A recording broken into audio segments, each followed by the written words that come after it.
ኢብራሂም ረዲየላሁ ዐንሁ የሞቱበት ዕለት ላይ አንድ ለየት ያለ ክስተትን አገሩ አስተናገደች። ያ ክስተት ምን ነበረ? የፀሐይ ግርዶሽ፣ ቀኑ ጨለማ ሆነባቸው። ጀግና ለሚባል ነብይ በጣም ብዙ ነገር ሲወራላቸው ለነበሩ ነብይ አለይሂ ሰላቱ ወሰላም ስጦታ ስለሆነ መጨመር ነበረባቸው። የተለያዩ ጌጣጌጦችን፣ አልባሳቶችን፣ ጨርቃ ጨርቆችን አንድ ላይ ሰበሰቡና ለመላክ ይዘጋጃሉ። በባርነት ኦሬዲ እድሜ ልካቸውን ይኖሩ ቤተሰባቸውን በባርነት የመጣ ቤተሰብ ይዘው ነው ያደጉት። ለነሱ ሜቢ ይሄን ያህል የመጎሳቀል የችግር ምናምን ጉዞ አዲስ ላይ ሆንባቸው ይችላል። ሐሜት፣ የተለያዩ ነገሮችን የስለሷ ማውራት፣ ተጽዕኖ ማሳደር ተጀመረ። በጣም ትደነግጥና እርግዝናዋንም ትደብቃለች። በዛ እድሜያቸው ረህማ በሞላበት ቀልባቸው በጣም የሚወዱትን ልጅ አገኙ። በጣም ይንከባከቡት ነበረ። ሁሌም ከጎናቸው አይጠፋም፣ ያቅፉታል፣ ያጫውቱታል። በጣም የሚወዱትም ልጅ ሆነ። አልቀበልም ማለቱም ደግሞ ህዝቡንምና አገሩንም ደግሞ ችግር ውስጥ የሚጥል ነገር እንደሆነ ይታወቃል። በአመት ልዩነት ነቢያችን አለይሂ ሰላቱ ወሰላምን ታጣቸዋለች። ከዛ በኋላ በተከታዩ በሚመጡት 2 እና 3 አመታት ውስጥ ደግሞ የእሷም ህይወት ያልፋል።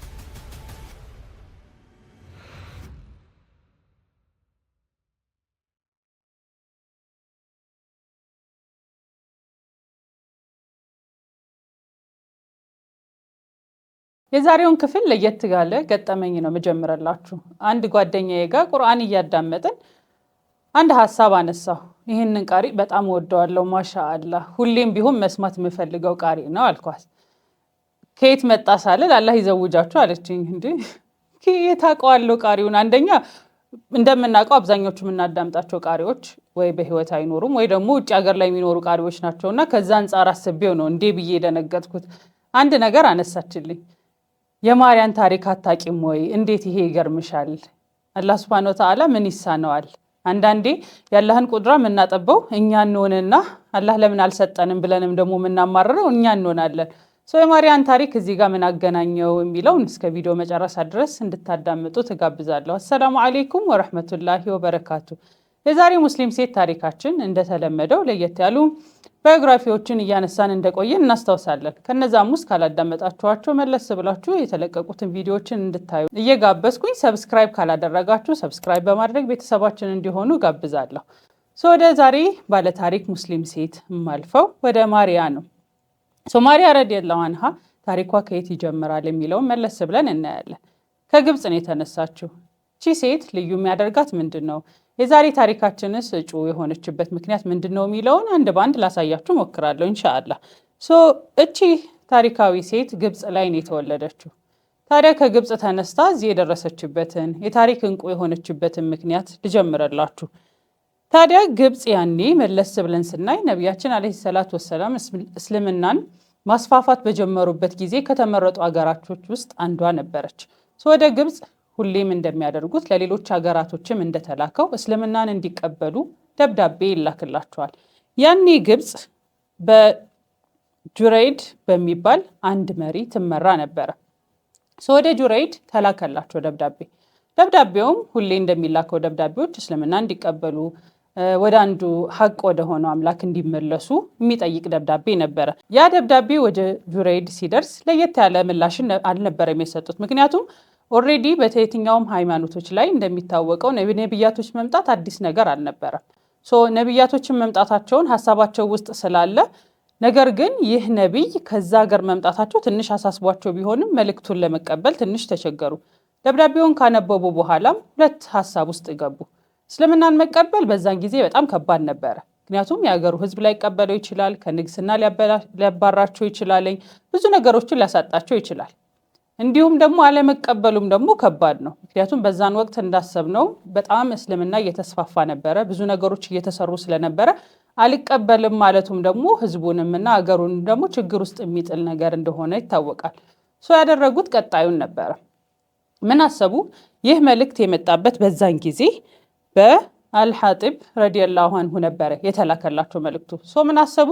በአልሐጢብ ረዲየላሁ ዐንሁ አማካኝነት ወደ ነቢያችን አለይሂ ሰላቱ ወሰላም ስጦታን ለምን አልክም የሚል ሀሳብ መጣላቸው። ከስጦታዎቹ መካከል የተዘጋጁ 2 ያኔ አገልጋይ የነበሩ ወይም ደግሞ 2 ሴት ባሪያዎችን አዘጋጁ። ከነሱ ጋር አብሮ የሚሄድ አንድ ደግሞ ለአጋዥ ለስራነት የሚውል ደግሞ አንድ ወንድ ባሪያን አዘጋጁ። 3 ባሪያዎችን በስጦታነት ለመስጠት ከዛም ደግሞ ያኔ ጁረይድ ሲጠቀምበት የነበረው በጣም የሚወደውን በቅሏቸውን አዘጋጁ። ይህ ብቻ በቂ አይደለም። ለጀግና ለሚባል ነብይ በጣም ብዙ ነገር ሲወራላቸው ለነበሩ ነብይ አለይሂ ሰላቱ ወሰላም ስጦታ ስለሆነ መጨመር ነበረባቸው። የተለያዩ ጌጣጌጦችን፣ አልባሳቶችን፣ ጨርቃ ጨርቆችን አንድ ላይ ሰበሰቡና ለመላክ ይዘጋጃሉ። ታዲያ አንድ ነገር ላስታውሳችሁ፣ እነዚህ ሴቶች የተመረጡበት ለየት ያለ ምክንያት አለ። ምክንያቱም እንደ ስጦታ ከሄዱ አይቀር ለየት ያለ ነገር ቢኖራቸው ነው የተመረጡት። ለየት የሚያደርጋቸው ምንድን ነው? ሁለቱም ከተመሳሳይ ቤተሰብ ነበር የመጡት። አንዱ እሱ ነው። ያም ቤተሰብ በዛን ጊዜ ታዋቂ የነበረ የባሪያ ወይም ደግሞ የአገልጋዮች በጣም ታዋቂ የነበረ ቤተሰብ ነው። ከነሱም ደግሞ ለየት የሚያደርገው ምንድን ነው? እነዚህ ሁለት ሴቶች ለየት ካለ ቤተሰብ ነው የመጡት። ታሪካዊ አመጣጣቸው ወይም ደግሞ የዘር ሀረጋቸው ከሮምና ከግብፅ አንድ ላይ የመጣ ነበረ።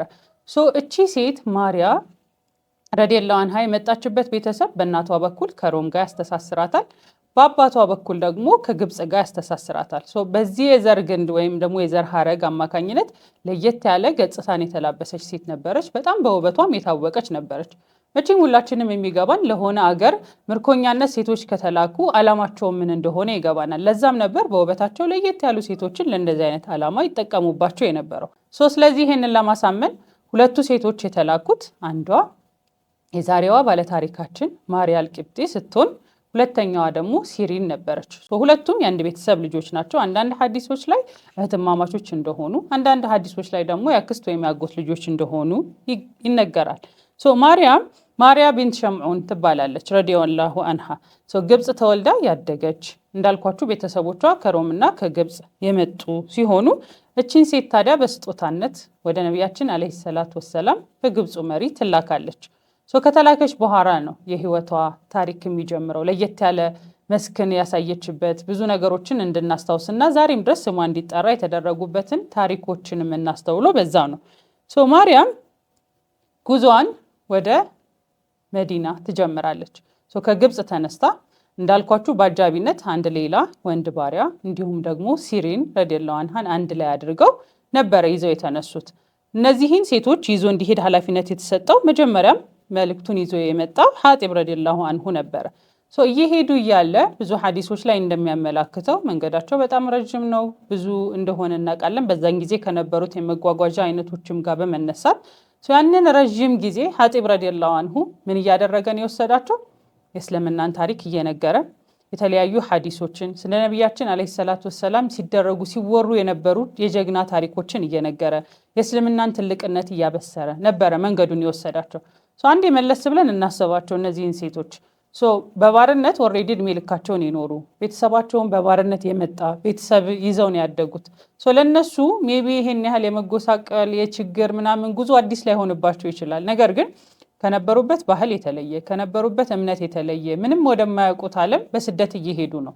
መንገዱን ስለ እንግዳ ወደሆነ ሃይማኖት ደግሞ ለነሱ እንግዳ የነበረ ሃይማኖትን እያስተማራቸው ነው የሄዱት። በጣም በእርግጥ የሚወራ ወይም ደግሞ ሐዲሶች ላይ በትክክል የተቀመጠ ነገር ምንድነው? ሐጢብ ረዲየላሁ አንሁ ወደ መዲና ከመግባታቸው በፊት ኦልሬዲ እስልምናን እንዲቀበሉ አድርጎ ነበር። ያንን አስቸጋሪ ጊዜ አንዴ ቆም ብለን እናስበው። መጀመሪያ ላይ ሲወጡ የነበረው የፍርሃት ስሜት፣ የጭንቀት ስሜት፣ የት ልንሄድ ነው፣ ምንድነው የሚፈጠረው የሚለው ስሜት አለ። ከዛ መንገድ ላይ ደግሞ የእስልምና ወሬ ተጀመረ። ስለ እስልምና ሐዲሶች ቁርአኖችን እየቀሩ ሄዱ። ከዛ ያ ስሜት ደግሞ ወዴት ተቀየረ? መጨረሻ ላይ እስልምናን ከተቀበሉ በኋላ የሚሄዱበት መንገድ ወደ ነቢያችን አለይሂ ሰላቱ ወሰላም የሚወስዳቸው መንገድ እንደሆነ ሲያውቁ ደግሞ ያ ጉጉትና ፍቅር እየጨመረ ይመጣል። ያ መንገድ ለነሱ ብዙ ነገሮችን ያስተናገዱበት ብዙ ሀሳቦችን ያስተናገዱበት መንገድ ሆነላቸው ማለት ነው። ማርያና ሲሪን በአልሐጢብ አማካኝነት ረዲየላሁ አንሁማ ወደ መዲና ይገባሉ። ወደ መዲና ሲገቡ መጀመሪያ የሚቀበሏቸው የሀገሩ ሰው ከተቀበላቸው በኋላ ወደ ነቢያችን አለይሂ ሰላቱ ወሰላም ይሄዳሉ። ታዲያ ነቢያችን አለይሂ ሰላቱ ወሰላም ሁሌም እንደምናውቃቸው የተለያዩ ባሪያዎችን ነፃ በማውጣት የቸገሩ ሰዎችን በመርዳት ለእናንተ አልነግራችሁም። መጀመሪያ ያደረጉት የነበረው ነገር ነፃ እንዲወጡ ማመቻቸት ነበር። ነፃ ካወጧቸው በኋላ ሲሪን ረዲየላሁ አንሃ እዛው ላይ ሐሰን ኢብኑ ሳቢትን እንድታገባ ይደረጋል። ካገባችሁ በኋላ በነፃነት ወደ ራሷ ዓለም ወደ ራሷ ህይወት ትሄዳለች። ማን ቀረ? ማርያ ረዲየላሁ አንሃ። ማርያ እዚህ በተቀመጠችበት ሰዓት ለተወሰነ ጊዜ ከኡም ስሌም ጋር እንድትኖር ይደረጋል። ከዛ በኋላ ግን ነቢያችን አለይሂ ሰላቱ ወሰላም ከመዲና ትንሽ ወጣ ወዳለ ወይም ደግሞ እዛው ላይ ራቅ አለ ባይባልም ወደ አሁን ላይ መስጂድ አልቁባ ወደሚባለው አካባቢ ትንሽ ወጣ ብሎ ቤት እንዲሰጧት ያደርጉና የራሷ ቤት ይኖራትና የራሷን ህይወት መመስረት ትጀምራለች። እንዳልኳችሁ ማሪያ ከመጣችበት አካባቢ ለየት ያለ ውበትን ይዛን የመጣችው እዛው አካባቢ ካሉ ሴቶችም ለየት ትላለች። በመልክም ባላት እውቀትም ባላት አስተሳሰብም ከሌሎቹ ትንሽ ለየት ስለምትል ወዲያው ነበር የቅናት ስሜቶችን ያስተናገደችው። ብዙ ጊዜ እንደነገርኳችሁ ከዚህ በፊትም በአይሻ ረዲየላሁ አንሃ በዘይነብ የተለያዩ ረዲየላሁ አንሁማ የተለያዩ የቅናት ስሜቶችን የሀሳብ መጋጨቶችን በደንብ አውርተን ነበረ። መለስ ብላችሁ ከዚህ በፊት የለቀኳቸውን ቪዲዮዎች ማየት ትችላላችሁ። ስለዚህ አሁንም ተመሳሳይ የሆነ ቅናት በተለያዩ ቤተሰቦች የሐሜት የተለያዩ ነገሮችን የስለሷ ማውራት ተጽዕኖ ማሳደር ተጀመረ። ከነዛም ነገሮች ውስጥ አንዱ ሲወራ የነበረው ምንድነው የእሷንና ከነሱ ጋር አብሮ እንዲመጣ የተደረገውን የወንድ ባሪያን ስም በማያያዝ ሁለቱ ጋር የሆነ ነገር እንዳለ አድርገው ማውራት ይጀምራሉ እዛ አካባቢ ያሉ ሰዎች። ነቢያችን አለይሂ ሰላቱ ወሰላም ሐሳቡን ቀጥታ አልነበረም የተቀበሉት። ወሬው ከተሰማ በኋላ ማጣራት ነበረባቸው። ይህንን ነገር ደግሞ እንዲያጣሩ አልይን ረዲየላሁ አንሁ ይልኩታል። አልይ ረዲየላሁ አንሁ የተላኩት የነበረው ይህ ወሬ እውነት ነው ውሸት ነው ያለውን ነገር እንደ ገለልተኛ አካል ሐቅ ነው አይደለም የሚለውን ነገር አጣርተው መልስ ይዘው እንዲመጡ ይላካሉ። ታዲያ አልይ ረዲየላሁ አንሁ ከሄዱ በኋላ ማድረግ በሚችለው መልኩ ካጣሩ በኋላ አንድ እውነታን ይዘው ይመለሳሉ። ያ ይዘውት የመጡ እውነታ ምንድነው? ውሸት እንደነበረና የተወራው ነገር እሷን ስለማይገልጽ እንዲሁም ደግሞ በዛን ጊዜ አብሯቸው መጡ የነበረውን ባሪያም እንደማይወክል ይነግራቸውና ውሸት መሆኑን ያረጋግጣሉ። ታዲያም የዚች ልጅ ታሪክ እዚያ ያበቃል። በጣም የሚገርመው ማሪያ ረዲየላሁ አንሃ ከግብጽ የመጣች ተራ ባሪያ ብያቸዋለሁ። ከዛ በኋላ ህይወቷን እዛው ቀጠለች። ወደ መዲና እስልምናን ተቀበለች። አዲስ ህይወት መስራታ እየኖረች ነው። ታዲያ ቀጣዩ ህይወቷ የሚጀምረው የነቢያችን አለይሂ ሰላቱ ወሰላም ሚስት በመሆን ነው። ነቢያችን አለይሂ ሰላቱ ወሰላም ከዚህ በፊትም እንደሚያደርጉት ጁዌሪያ ረዲየላሁ አንሃ፣ ሶፊያ ረዲየላሁ አንሃ የተለያዩ እናቶቻችንን አይተናን ከየት እንዳመጧቸው ከባርነት ከተለያዩ ሃይማኖቶች አውጥተው ሐቁን ሰጠው ወደ እስልምና ከተመለሱ በኋላ ነፃነታቸውን ከተቀበሉ በኋላ በፍላጎታቸው ወደ ትዳር ወደ ነቢያችን አለይሂ ሰላቱ ወሰላም ቤት በሚስትነት ተቀላቅለዋል። ከነሱ ውስጥ አንዷ ማሪያ ረዲየላሁ አንሃ ነበረች። ማርያም ባልጠበቁት መንገድ ወይም ደግሞ ሁሉም ሰው ባልጠበቀው መንገድ ከግብጽ መጣ የነቢያችን አለይሂ ሰላቱ ወሰላም ሚስት ትሆናለች። ይሄ ብቻ አይደለም። እስካሁን ያለው ታሪክም ሊገርማችሁ ይችላል። ከግብጽ የወጣች አንድ ተራ ባሪያ ብትባል ወይም ደግሞ ያኔ አገልጋይ ብሎ ማንም ሰው ትኩረት የማይሰጣት ሴት እዚህ ድረስ መጣ የነቢያችን አለይሂ ሰላቱ ወሰላም ሚስት መሆን ትንሽ ያስደነግጣል። ከዛ ጋር ሌላ የበለጠ ደግሞ የሚያስደነግጠውና የሚያስገርመው ነገር ደግሞ ተፈጠረ። አስቡት። ኦሬዲ እየነገርኳችሁ የነበረው የነቢያችን አለይሂ ሰላቱ ወሰላም የነበሩት ሚስቶችን ብዙ ታሪኮችን እናውቃለን። ነገር ግን አንድ ለየት የሚያደርገው ነቢያችን አለይሂ ሰላቱ ወሰላም ከእናታችን ኸዲጃ ረዲየላሁ አንሃ 6 ልጆችን እንደወለዱ እናውቃለን። ከሷ ውጪ ግን ያገቧቸው ሚስቶች በሙሉ ልጅ ሊወልዱላቸው እንዳልቻሉም እንደዛው እናውቃለን። ታዲያ ለየት ያለ ነገር የተፈጠረው እዚህ ላይ ነው። ነቢያችን አለይሂ ሰላቱ ወሰላም ከኸዲጃ ረዲየላሁ አንሃ የመጨረሻ ልጃቸውን ከወለዱ ከ20 ምናምን ዓመታቶች በኋላ አስቡት፣ ኦልሞስት ወደ 20 ዓመት ገደማ የሚጠጋ ነቢያችን አለይሂ ሰላቱ ወሰላም ኦሬዲ ያረጁ በሚባልበት እድሜ ከ60 ዓመታቸው በላይ በሆኑበት እድሜ ላይ እቺ ሴት ታረግዛለች።